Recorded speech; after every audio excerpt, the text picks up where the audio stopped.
Medieval conditions in the middle of a modern society. Take the shots on this guy. I have to. I have to. I'm looking at your shoes. Okay, my shoes. Great idea. This mud is terrible, huh? Yeah, this place here is very terrible, you see. Yeah. Cool, thanks. Okay, you too. Eh? Cheers. Bye.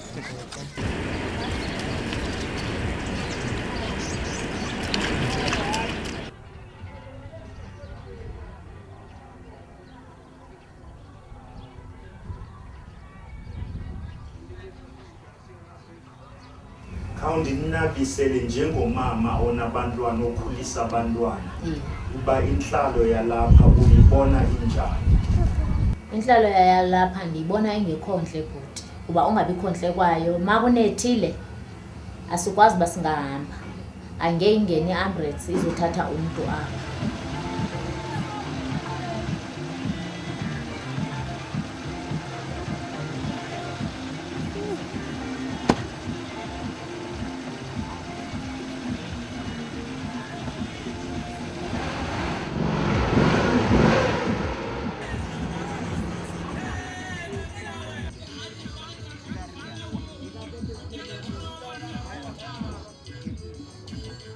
Siyabuza nje ukuthi yena umceshi loqeshe amadoda nebantwana bethu bamsebenzela ngaphansi kwemgodi. Besithi angathanda yini ukubona ingane zakhe yena zihleli kule ndawo le makunetha zinciba igunboots ziphume ziye esikoleni. Ngoba le ndawo ayihambeki ayina straat esiright zonke igodi. La kugubhekile lapha kule ndawo sikuyo. Noma ubhekile lezi ndlo silala kuzo lezi makubanda ziyabanda. Makuchisa ziyachisa. Sinezifo la. Kusukela masiza labantwana uthola umntwana ekhula ane TB. Singazi ukuthi le TB uyithathaphi. Ngale smokeless lesi singakhona lesasiphekayo esemeltas. Mara akacabangi lutho yena. Ngako lokho mara ukubhekile nje naye. Athi yena uhleli nje kamnandi edrobheni le emoyinoyi. La kunema light ngaso sonke isikhathi, kunamanzi ashisayo, kuna yonke into. Abantwana bakhe bafunda e-private school. Sisho nabo laba bathi kunobazokwana okhona laba baphethe. Abantwana babo abafundi la kulabantwana bethu befunda khona ngoba ngani yena unemali le eyithatha la kulamadoda lawa egubhayo lengaphansi athi ngiyanimela. Kodwa namuhla ukumela kwakhe asikuboni. Ayigqwetha yalabantu akukho lokho esikubonayo ngoba negama nje elizwakalayo eliphuma kuye alikho leli ngathi licinile lithethwa indoda asiliboni thina ngokwethu. Ukusuka ke ngokumhlekazi apha eSmelters ukuya kulandawo amadoda ahlala kuwo xa ebuya emsebenzini ingapha ya kwekilometers ezilishumi into kokuba bahleli phaya bephephile basafe ngoba abafunyanwa zichemicals zalapha. Thina bantu umzonsundu walapha eMzantsi Afrika oyena unexabiso eliphansi akuyiyo ne-1 kilo ukusuka eSmelters kulaa ndawo ine-chemicals ismoke esiphuma khona ukuntingela kubahlali balapha. Nendawo abahlala kuyo ayikhange yabantle, izindlu bayazakhela yonke into bayazenzela. abantu abaninzi apha bayakhohlela, bayagula, kanti bambi babo barhaxwa zezi chemicals, more especially xa kuthiwa kuyi-winter season kanje, umoya uphephetheke nezi chemicals, ufike ungene endlini kube yiloo nto kufuneka into yokuba makuvalwe noba kusemini. Abantwana nabantu abadala bagula sisigulo esinye lapha ngenxa into kokokuba noko isimo asisihlanga ekuhlaleni. Into esingayenzekayo ngamanzi nawo, sike sisokolele nditsho amanzi la okusela, singabi namanzi, sijikeleze siyofumana amanzi enkomponi. Sihlala emnyameni, akunagesi, akunantoni, asinandlela zokuhamba imoto kwakona. Noma sihleli nje sihleli. Kona singahlalanga njenganabantu. Uhlobo esihleli asihlalanga njenganabantu abaphilayo. Kuba sihlala kulamazinki, kwelizinki uyofica uba kuyanetha. Imvula ingena ngaphakathi, kunetha ngaphakathi, yonke into yakho ngaphakathi imoshakale kuba kaloku uhleli apha. Uyabona? Kona makuthiwa kunethile nje awuhambi kwanhlobo, akwazi uba ungaphumi kwaseyadini.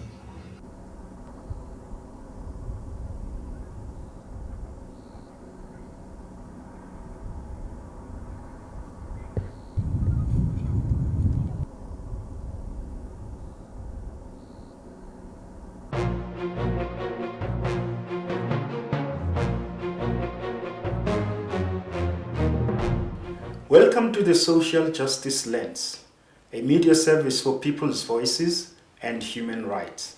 I am Sipho Singiso, reporting from Johannesburg. With us in the studio today is Chris Molebate, who is an environmental monitor in the Northwest area, particularly in the Marikana area. Welcome, Chris. Thank you, Sipho. Chris, can you tell us more about the work that you do, particularly around the Marikana area?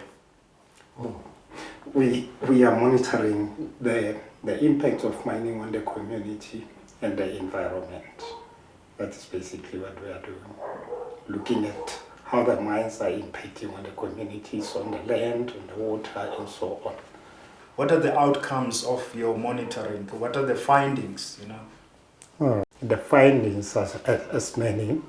We've got there's a lot of water pollution, air pollution, degradation of land, sewage is flowing into the streams, contaminating the water, and so on there as well.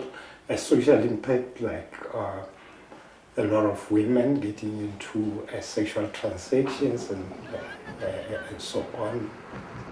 The mining companies are not employing the local people, even though they have destroyed their sources of income, like maybe the land, the degradation of land, maybe the taking over of the grazing land for mining developments and so on. Yeah, it's quite a lot. Just give us a clear picture, a scenario, what happens to the grazing land?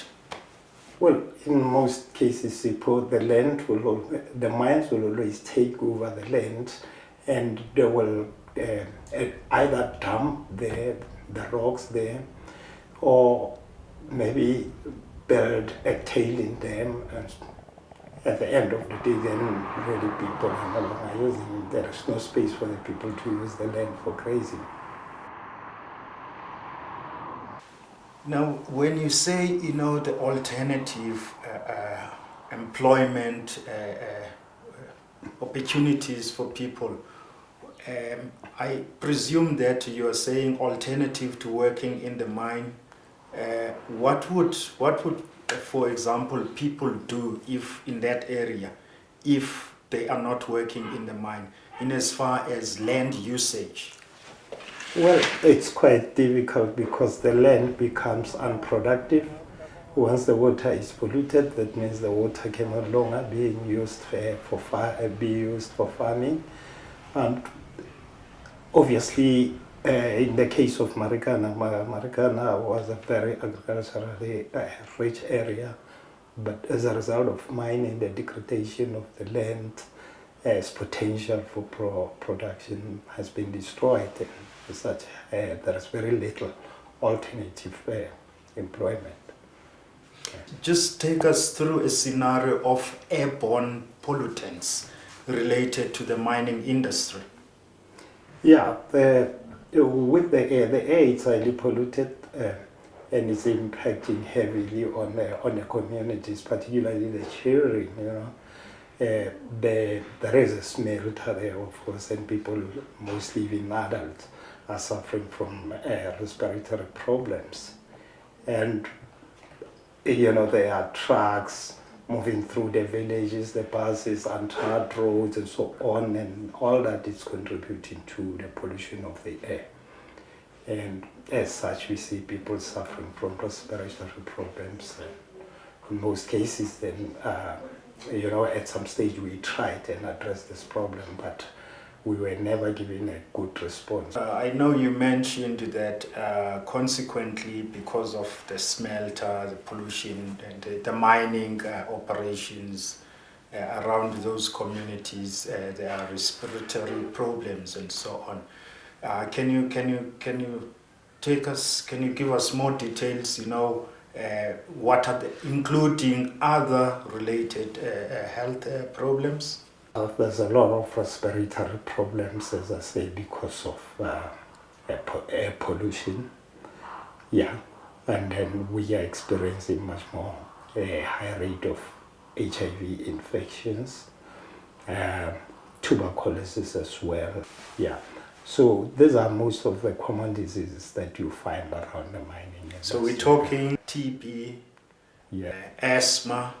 We're talking high levels of AIDS, yeah, and so on. Once one may be able to understand easy, you know, in terms of pollution and TB and asthma, you know, respiratory problems, you know, that impact also on the lung capacity of people, you know, particularly the children. Just take us on the scenario, you know, the relationship between the high levels of HIV and the mining industry's operations. Where is the relationship between the two? Well, basically you must understand that the mining industry really is dependent on migrant labor. And then this system, it's a very, very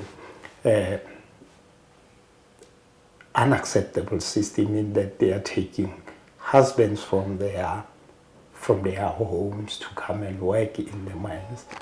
And you know, when they take them, they don't even consider whether they are family men and so on. And most of them will leave their wives behind and you understand, come over, and they are coming from faraway distances whereby they cannot travel back home on a daily basis and all that.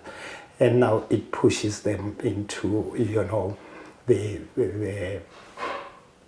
ending up into sexual transactions with women who actually themselves are coming from far away, you know, who, you know, believing that they can find employment in the mining industry, and they end up having no jobs, and they just have to rely on the money from these men, you know. And you know, with men having the money, you know, the power lies with the men, and they will always, you know, pay for sex and so on. Then prostitution goes on, and then at the end of the day, there are these infections going around. Yeah. It sounds very much like, you know, when you say you're talking cheap labor, you know, and unnatural living conditions that the mine workers are put through. You know, during in the days of apartheid or colonialism, you know, there was exactly the same thing, you know, where men who were working, you know, were forced into single cells I mean, sorry, into single male hostels and so on, where again, leaving their families behind and their wives. And we saw in that case also, sexual transactions happening in the hostels, Is one correct in making this correlation with now and how the cheap labor system under the apartheid regime and even way back during the colonial authority's rule, that was the same? Are there parallels here, or it's the same thing? I want to hear it. I just want to ask you as a community leader.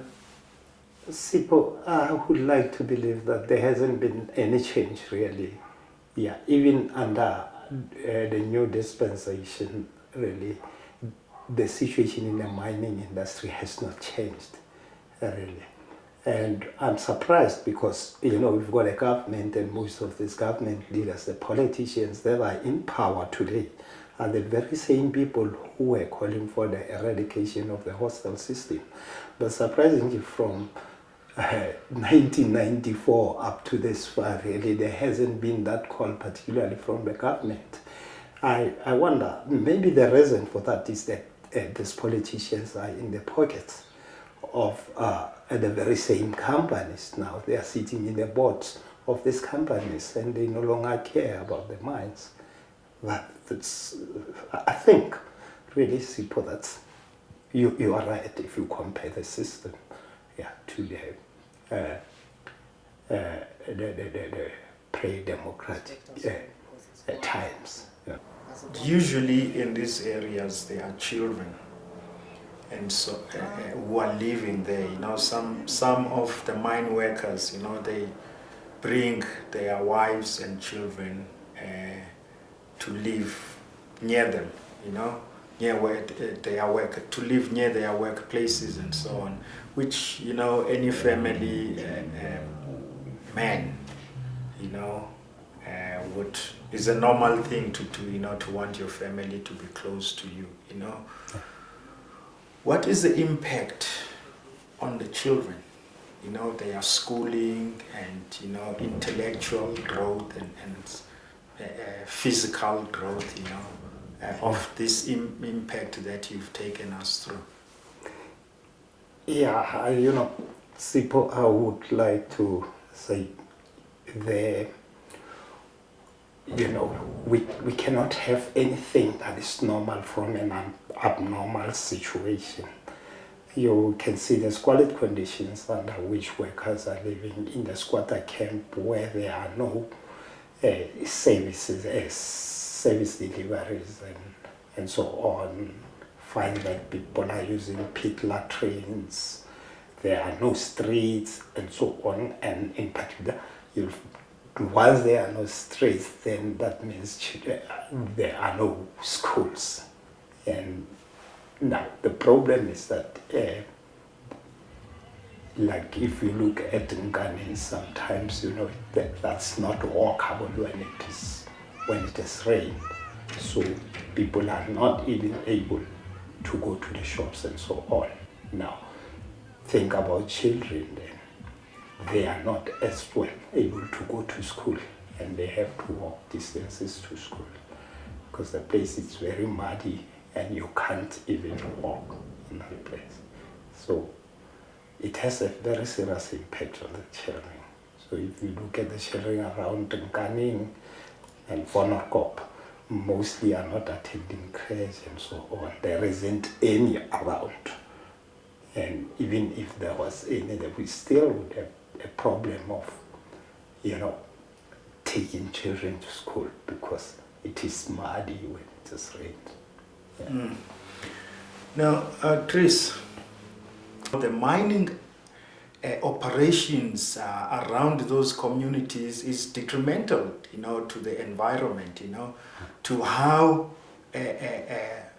children are being brought up in those areas. They're detrimental to their health, but not only that, but to the adults also, So what would be, the expectation of the community or communities around those mining operations from, developments, or the formation of structures such as, you said Lone Mill Greater communities or Greater Lone Mill communities? As communities are expecting the mines to respect them. You understand? Honesty, to work with the community with trust and honesty. Because at the end of the day, it is the community who are going to be at the receiving end. So as communities, we really expect the mining industry to do more, because they are raking out billions and billions of rands from the community's land. And we want them to as well respect the workers. If mining companies were honest enough, really, there would be no problems. If they were really respecting the communities, there would be no problems. And one other important thing is, the companies should, work with the communities, and whenever they make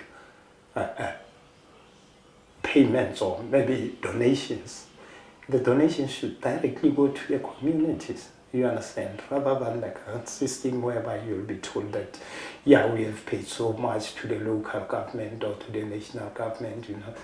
I don't think that is working, Sipo, because there are so many projects that have been abandoned, partly because the money have been abandoned. Yeah, that have been abandoned. Partly because the money was either paid to the municipalities or so on. At the end of the day, really, the companies keep records and they keep saying, we paid so much to do 1, 2, 3. And then, whereas that particular maybe job has not been done at all. You understand? So it's very problematic. Very problematic. No, yeah, go on. Yeah, we need, the companies to engage with the community, directly with the community, and with independent structures of the community. That's, I think, the way they need to work with the community. When we speak of, particularly in the so-called Rainbow Nation, or the new South Africa, relating to the mining industry, what should corporate responsibility be like in as far as it relates to those communities around the mining operations? Corporate social responsibility should be about taking care of the needs of the community. In the sense that the mining companies, as we have said, mining in general, actually has got impacts, a very negative impact on the communities, on the land, water, air, and so on. And we don't have to look at beyond mining, you understand? The mines must do things now for the communities. If they destroy the land, on the other hand, then they must provide for an alternative source of income, because the people are dependent on their land. You understand? If they destroy water, then they must provide the community with the water. And whatever they destroy, you understand, they must be able to fix at that particular time. Because any other time, they won't be able to. We can look at the situation in the Witwatersrand, in Gauteng. You look at the situation maybe in Mpumalanga and the Free State. There are mines that are no longer operational right now, but they are still impacting on the lives of the people. companies are gone. Yeah. Including the asbestos mining companies. Exactly. You are correct. You remember the issue of asbestosis and all that. People are struggling, people are dying, and that's the impact of mining on our people. But the companies are gone. So these companies must be forced to do real corporate social responsibility now. Develop the communities under which they are mining, so that the communities can at least be able, to develop. To develop beyond the mining operations. Exactly. Even when those mining operations cease to exist, but the community will be able to carry on living and developing. Is that what you are saying? You are quite correct. You are quite correct, Sipho. The communities, the mines found the communities there, and they will leave the communities there. Now, beyond mining, the communities must still, and they will still be living. You understand?